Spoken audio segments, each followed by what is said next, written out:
1절부터 9절까지 말씀 같이 보겠습니다.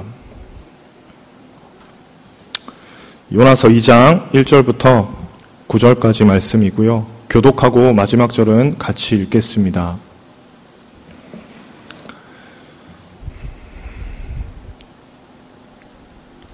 요나서 2장 1절부터 9절까지 말씀, 교독하고 마지막 절은 같이 읽겠습니다. 1절 보겠습니다.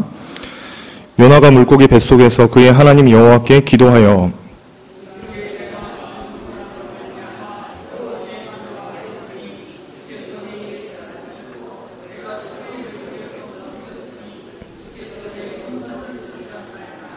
주께서 나를 깊음 속 바다 가운데에 던지셨으므로 큰 물이 나를 둘렀고 주의 파도와 큰 물결이 다 내 위에 넘쳤나이다.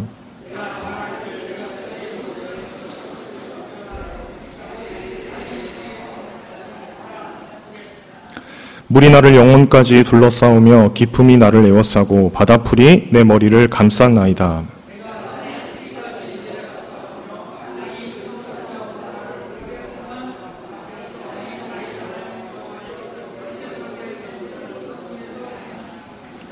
내 영혼이 내 속에서 피곤할 때에 내가 여호와를 생각하였더니 내 기도가 주께 이르러 싸우며 주의 성전에 미쳤나이다.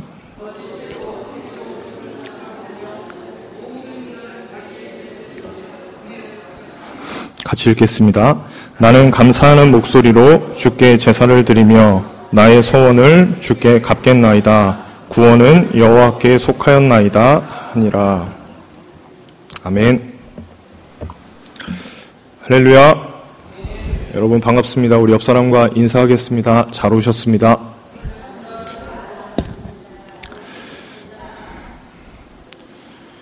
제가 얼마 전에 이사를 했는데 제가 이사 가기 전에는 이문동이라는 지역에 살았습니다. 그 이문동 지역에 외대라고 하는 대학이 하나 있는데 작은 대학 옆에 보면 조그마한 빨래방이 하나 있고요. 그 빨래방 바로 옆에 작은 카페가 있습니다. 그 모퉁이 카페인데 제가 그 빨래방을 가끔 이용할 때마다 그 카페에서 커피를 사서 이렇게 마시고는 했습니다. 이 카페에 특징이 두 가지가 있습니다. 이 아메리카노 한 잔에 2,500원 정도 하는 가격이면 사 먹을 수 있는 카페였는데요. 첫 번째는 원두를 고를 수 있습니다. 달콤 쌉싸름한 맛이랑 부드러운 신맛 둘 중에 하나를 골라서 마실 수 있습니다. 두 번째 특징이 뭐냐 하면 이 커피를 감싸고 있는 홀더가 있잖아요. 여러분 홀더 아십니까? 너무 뜨겁거나 너무 차갑지 말라고 컵에 이렇게 딱 끼워주는 홀더가 있는데 그 홀더가 매일 바뀌는 거예요. 하루는 아무 생각 없이 아메리카노 한 잔을 사서 마시는데 그 홀더에 이렇게 적혀 있었습니다. 쓴맛을 모르는 자, 단맛도 모른다. 네. 여러분 이게 되게 저는 이렇게 아무 생각 없이 이렇게 마시다가 그 글귀를 딱 보는데 너무 좀 충격적이었어요. 쓴맛을 모르는 자, 단맛도 모른다. 홀더가 이렇게 크잖아요. 근데 이렇게 한쪽 면에는 쓴맛을 모르는 자, 단맛을 모른다. 이렇게 적혀 있고, 맞은편에는 뭐라고 써 있냐면, 이렇게 써 있었습니다. 아메리카노는 쓰다. 여러분, 너무 감동적이지 않습니까? 아메리카노는 쓴데, 쓴맛을 아는 사람은 그 안에 담겨 있는 맛을 구분해낸다는 거예요. 그래서 어떤 맛은 쌉싸름하면서도 단맛을 구별해낼 수 있고, 어떤 맛은 부드러우면서 신맛을 구별해낼 수 있다는 겁니다. 제가 그 문구를 보는데 인생에 대해서 그런 생각을 좀 해봤습니다. 진짜 쓴맛을 아는 사람이 어쩌면 단맛도 알지 모르겠다. 모진 고난의 세월을 견디며 살아가는 사람이 결국 인내의 단맛을 경험하게 된다는 의미를 지니기도 하고 우리의 인생은 어쩌면 그 단맛 때문에 지금의 쓴 인생을 견디고 있는지도 모르겠다. 이런 생각도 좀 해봤습니다. 우리 성도님께서 경험하셨던 내 인생 최고의 쓴맛은 무엇인지 궁금합니다. 이게 아마 중고등부 예배였으면 제가 한 사람 한 사람 이렇게 좀 물어봤을 텐데 또 그렇게 물어보기에는 또 조금 수예배는 무게가 있는 자리이기 때문에 가장 쓰고 여러분들 인생 가운데 트라우마로 남겨진 인생의 쓴맛이 있으십니까? 아니면 현재 여러분들은 인생의 쓴맛을 견디고 계시는 중이십니까? 중고등부 아이들은 시험 기간이 되면 인생의 가장 어두운 시절을 보내게 됩니다. 어두운 터널을 막 이렇게 지나가는 것이 제 눈에 이렇게 보입니다. 고3이 되면 입시의 어두운 터널을 지나게 되겠죠. 이들에게 있어서 가장 큰 단맛은 무엇일까요? 시험에 잘 치러서 대학에 입학하는 것이 아마 인생의 가장 단맛을 누리는 시간이 아닐까. 청년들이 이 자리에 있다면 군입대를 앞두고 있거나 아니면 대학의 졸업을 앞두고 있는 청년들에게는 직장에 가야 되거나 하는 어떤 그런 것들이 인생의 고비가 될 수도 있을지 모르겠습니다. 직장에 있는 친구들은 결혼을 고민하면서 가장 어려운 시절들을 보내지 않을까요? 넌 언제 결혼하니? 이 말의 무게 때문에 인생의 고난을 느끼지는 않을까. 어쨌든 그 상황에 걸맞는 단맛이 늘 존재하게 됩니다. 그런데 여러분, 오늘은 우리가 이 요나서를 살펴보면서 요나서가 말하고 있는 인생의 가장 어두운 부분이 무엇인지를 배우게 되기를 기대합니다. 진짜 고난이 무엇인지를 알아야 진정한 목마름을 채워갈 수 있습니다. 오늘은 요나의 상황과 환경을 바라보면서 진정한 쓴맛이 무엇인지 그리고 진정한 단맛이란 무엇인지 함께 나누는 시간 되면 좋겠습니다. 1절 말씀을 같이 읽어보겠습니다. 1절입니다. 시작. 요나가 물고기 뱃속에서 그의 하나님 여호와께 기도하여. 요나가 드디어 물고기 뱃속에서 그의 하나님 여호와께 기도합니다. 2장 전체의 내용은 어떤 새로운 이야기는 아닙니다.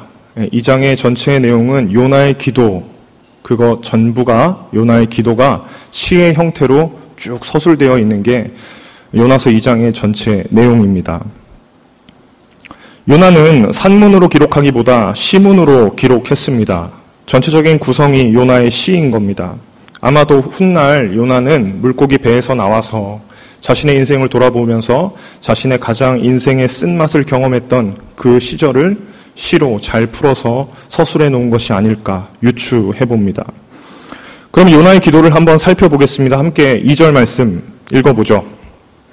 이르되 내가 받는 고난으로 말미암아 여호와께 불러 아뢰었더니 주께서 내게 대답하셨고 내가 스올의 뱃속에서 부르짖었더니 주께서 내 음성을 들으셨나이다. 내가 받는 고난으로 인해서 여호와를 불렀습니다. 그랬더니 주님께서 나에게 대답하셨습니다. 여기서 여호와를 불러 아뢰다라는 동사가 히브리어로 이 카라라고 하는 동사입니다. 여러분, 이 카라라는 동사가 요나서 2장까지 모두 4번 사용이 됩니다. 근데 우리 1장에서 3번이 사용이 되고 2장에서 이제 처음 나오는 단어인데요. 이 카라라는 동사를 정확하게 이해하려면 1장부터 나오는 이 카라를 조금 살펴볼 필요가 있습니다. 우리 같이 한번 찾으면서 좀 읽어보겠습니다. 이 카라가 어떤 의미를 가지는지. 1장 2절 말씀 같이 읽어보겠습니다. 너는 일어나 저 큰 성읍 니느웨로 가서 그것을 향하여 외치라. 그 악독이 내 앞에 상달되었음이니라 하시니라. 이 하나님께서 요나에게 명령을 주시는 장면입니다. 여기서 외치라 라고 하는 단어가 이 카라라는 동사입니다. 그러니까 여기서 말하는 카라는 뭐냐면 하나님이 요나에게 주신 명령입니다. 너는 가서 니느웨를 향해서 카라를 좀 해야겠다. 그러니까 가서 좀 카라해라. 이렇게 이제 이야기하고 있는 겁니다. 그런데 요나가 듣지 않고 거부합니다. 다시 설명하면 이런 거죠. 하나님께서 요나에게 카라하라고 명령했지만 요나는 그 명령에 거부해서 카라하지 않았습니다. 그리고 땅끝인 다시스로 도망하죠. 6절을 이어서 읽어보겠습니다. 6절입니다. 선장이 그에게 가서 이르되 자는 자여 어찌함이냐 일어나서 내 하나님께 구하라. 혹시 하나님이 우리를 생각하사 망하지 아니하게 하시리라 하니라. 이 여기서 말하는 하나님께 구하라라고 하는 부분이 뭐냐면 카라라는 동사예요. 여기까지 정리하면 이런 겁니다. 하나님이 요나에게 카라해라 이렇게 명령을 하셨습니다. 근데 요나가 거부하고 카라하지 않고 도망갔습니다. 그랬더니 이번엔 누가 카라하라고 명령하냐면 그 배에 타고 있던 선장이 카라하라고 명령하고 있는 겁니다. 요나가 어떤 기분이었을까요?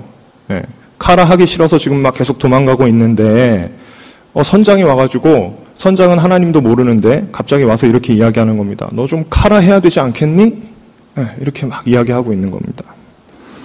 배에 풍랑이 몰아치는데도 자고 있던 요나에게 선장이 말하는 내용입니다. 내 하나님께 빨리 카라 해라. 이것도 명령법으로 나타나 있습니다. 그러면 하나님의 명령이 카라 하지 않던 요나에게 어떤 면에서는 이 선장의 입을 통해서 발현된 것은 아닐까.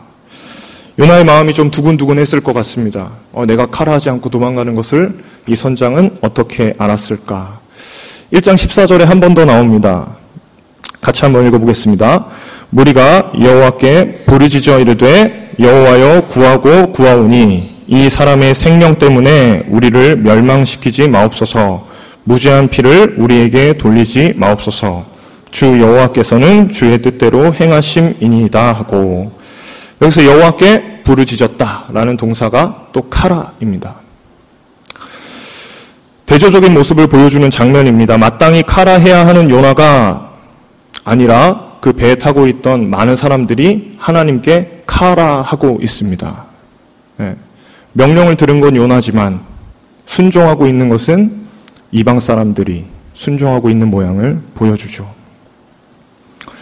물에 빠질 때까지 요나는 하나님께 결코 카라하지 않았습니다. 어쩌면 이방인보다도 못한 선지자의 모습이 보입니다. 하나님 앞에 마땅히 카라해야 하는 선지자가 무리가 카라함에도 불구하고 카라하지 않는 모습을 보여주고 있습니다.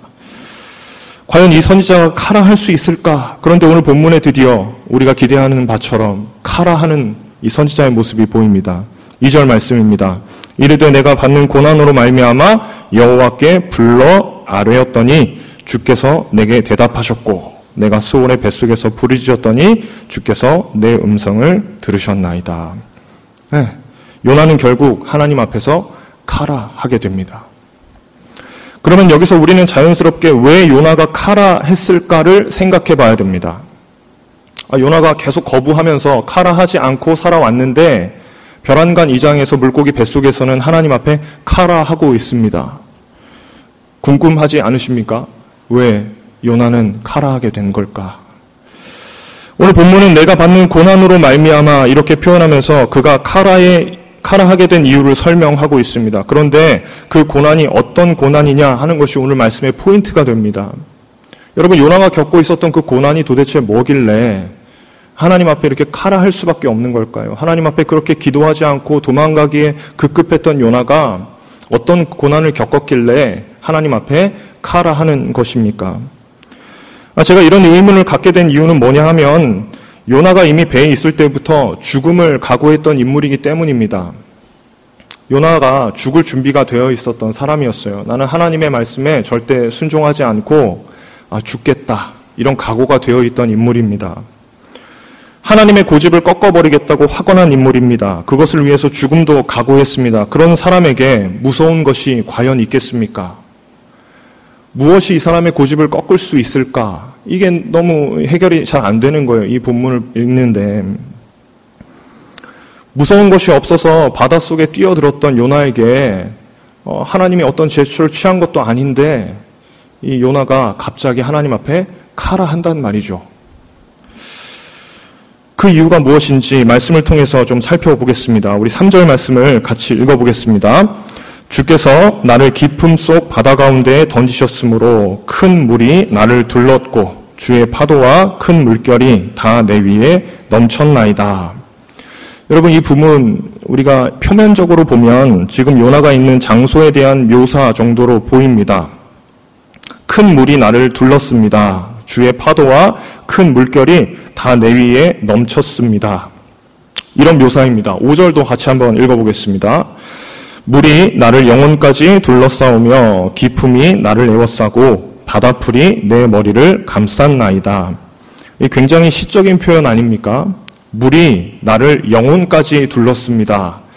우리의 영혼이 어디길래 이렇게 영혼까지 물이 둘렀다고 표현을 하는 걸까요? 이 표현은 물에 깊이 잠겨 있다는 표현일까요?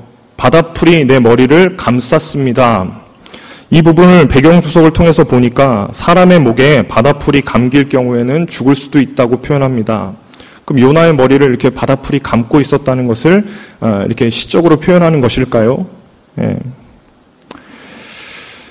제가 궁금한 것은 죽음을 각오한 요나가 이런 게 과연 무서웠을까입니다. 바다에 뛰어들기까지 이 사람이 목숨이 아까운 줄 모르고 뛰어들었는데 갑자기 뱃속에 이렇게 들어가서는, 물고기 뱃속에 들어가서는 갑자기 죽음이 두려워진 걸까요?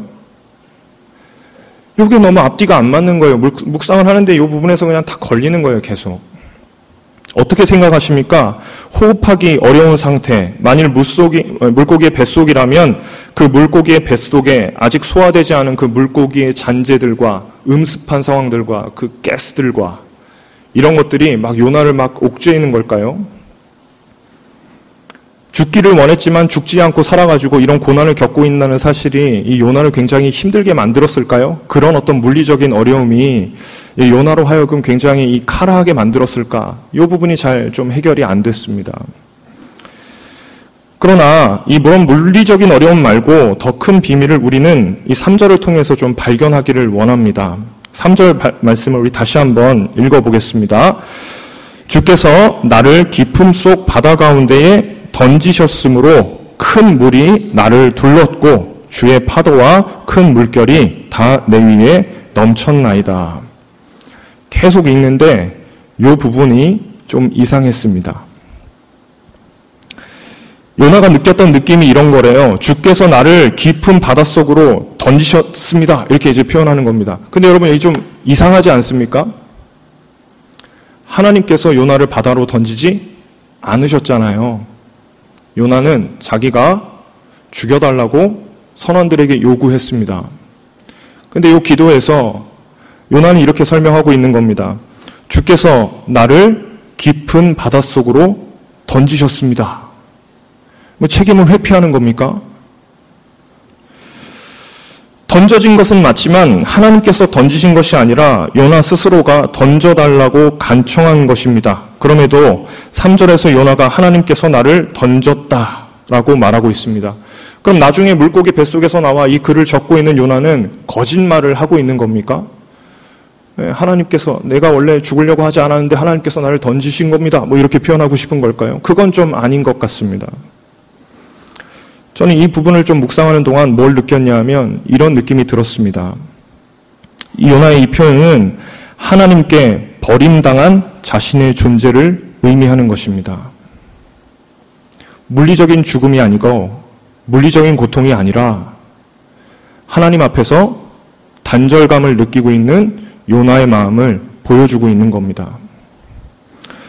죽음까지도 각오했던 요나가 지금 하나님의 말씀에 다시금 순종해서 카라할 수밖에 없는 이유는 하나님과의 단절에서 오는 고난과 고통이 너무나도 극심했다는 것을 보여줍니다. 최초에 하나님의 말씀을 어겼던 아담이 어떻게 되었을까? 하나님의 동산인 에덴에서 쫓겨나게 됩니다. 그러면 지금 아담과 하와에게 가장 큰 고통이 무엇일까요? 에덴 동산에는 먹을 것이 많고 마실 것도 많았는데 이제 에덴에서 쫓겨나니까 먹을 것이 없구나. 이런 어려움일까요? 그게 아니라 에덴 동산에서 쫓겨나는 것이 상징하고 있는 것은 하나님과의 관계가 단절되었다는 것을 의미하죠. 이것이 인간인 우리에게 크나큰 단절과 고난으로 다가오는 것입니다. 관계의 중요성에 대해서 우리는 너무 쉽게 간과합니다. 여러분 예수님을 한번 떠올려 보십시오.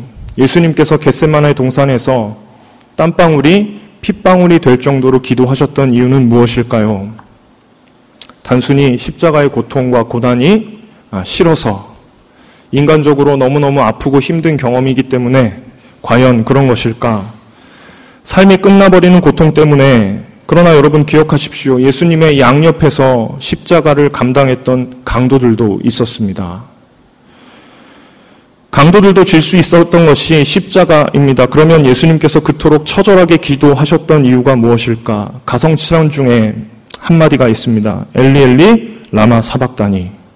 나의 하나님 어찌하여 나를 버리시나이까? 어쩌면 여러분 예수님께서 땀방울이 핏방울이 되도록 기도하셨던 가장 큰 이유는 하나님과의 단절.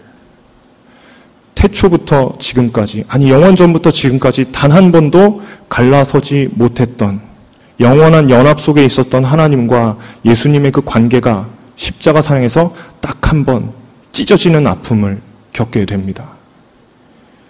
이게 관계의 단절이 주는 고난입니다. 요나가 그것을 경험했던 것은 아닐까요?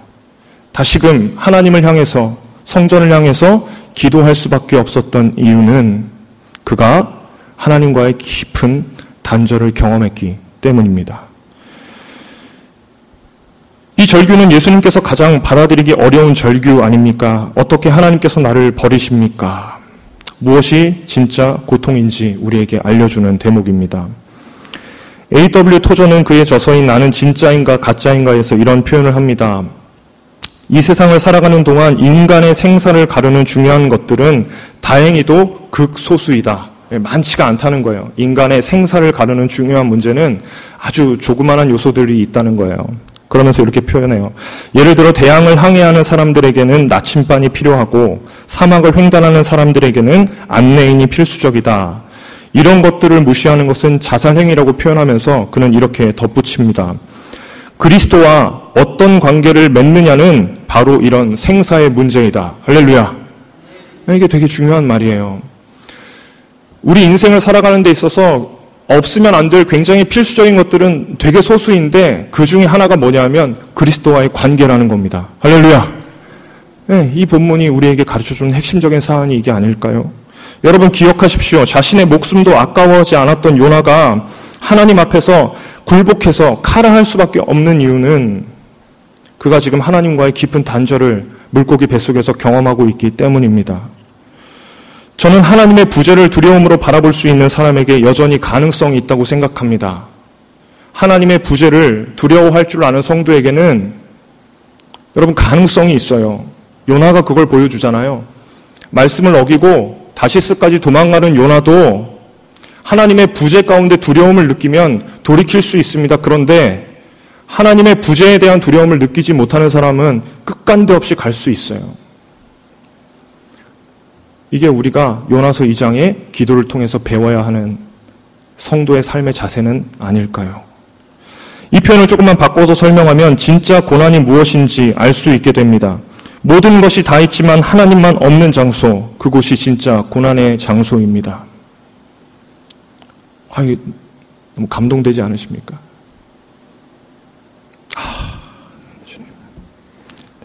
다시 한번 하겠습니다. 이거 굉장히 잘 들어보십시오, 여러분. 이거 되게 좋은. 모든 것이 다 있지만 하나님만 없는 장소가 바로 진짜 고난의 장소입니다. 할렐루야. 네. 여러분 하나님 빼고 다 있어도 의미 없어요. 요나가 그걸 오늘 깨달은 겁니다. 사랑하는 성도님들, 비록 요나는 주를 거부하면서 고난 중에 가장 쓴맛을 보게 되었습니다. 그러나 그는 이제 인생의 진정한 단맛을 갈망하게 됩니다. 우리 모두가 주 안에서 참된 것을 갈망합시다. 마셔도 다시 목마른 물을 갈망하는 성도님들 되지 마시고 예수님께서 근원되어 주셔서 주시는 생수를 누리시는 저와 여러분 되시기를 간절히 소망합니다. 기도하겠습니다.